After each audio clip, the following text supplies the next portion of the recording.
आई भैया, आप सभी के बीच में एक प्यारा सा भोजपुरी गजल लेके आयल बनी। रउआ लोग के सुने के बा और बतावे के बा कि कैसन लागल, कैसे कि आप सबकर साथ और सबकर विकास।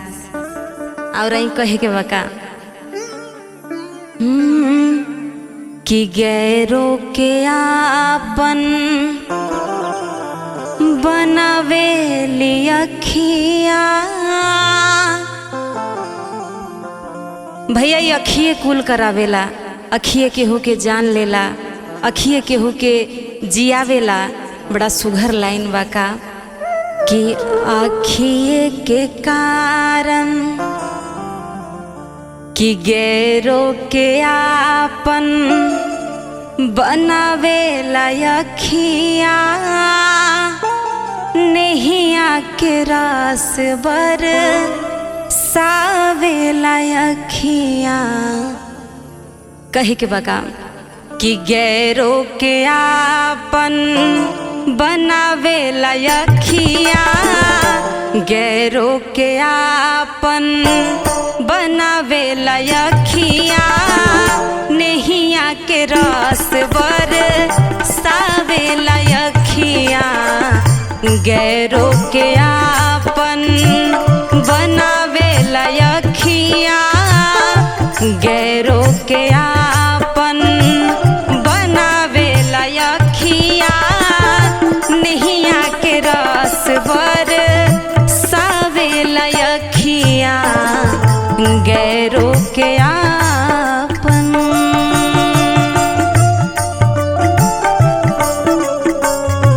आहा बाहर धर्मेंद्र भैया।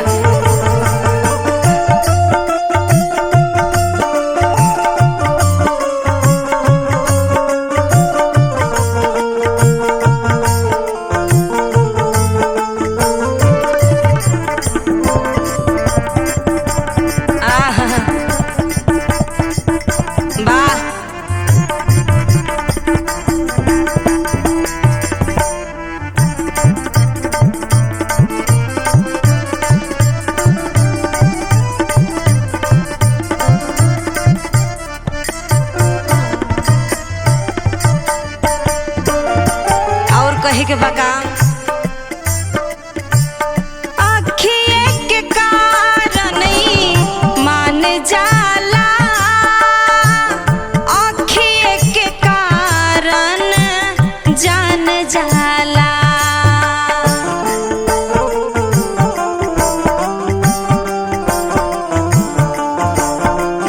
ये अखिए कुल करावेला भैया।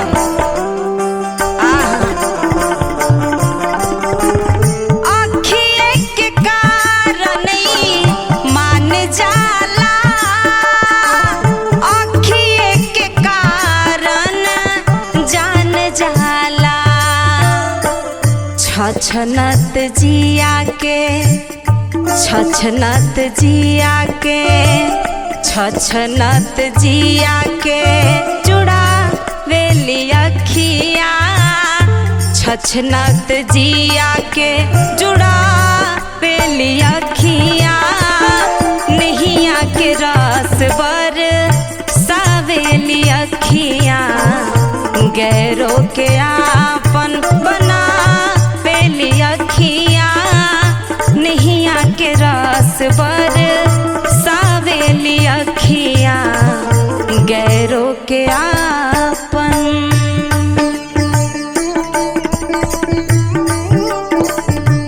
का बात है?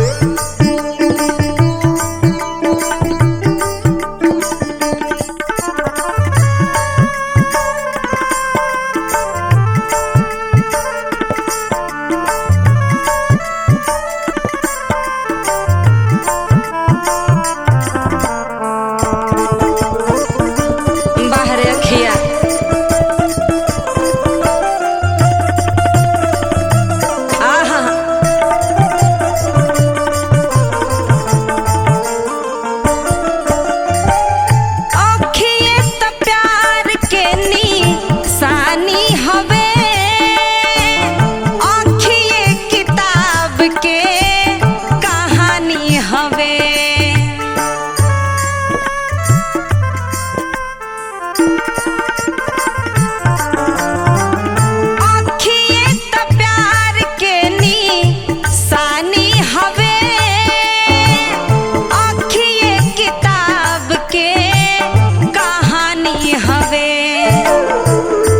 गमकत बगिया के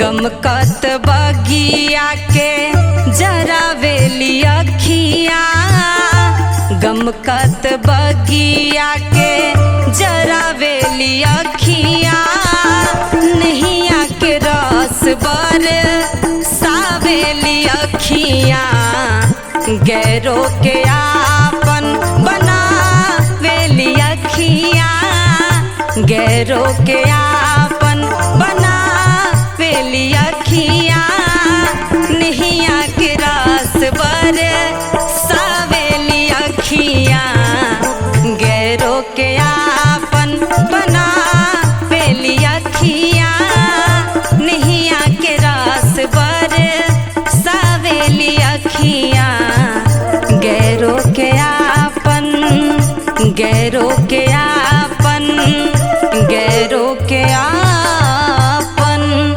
बनावेली अखिया नैया के रस बर सावेली अखिया।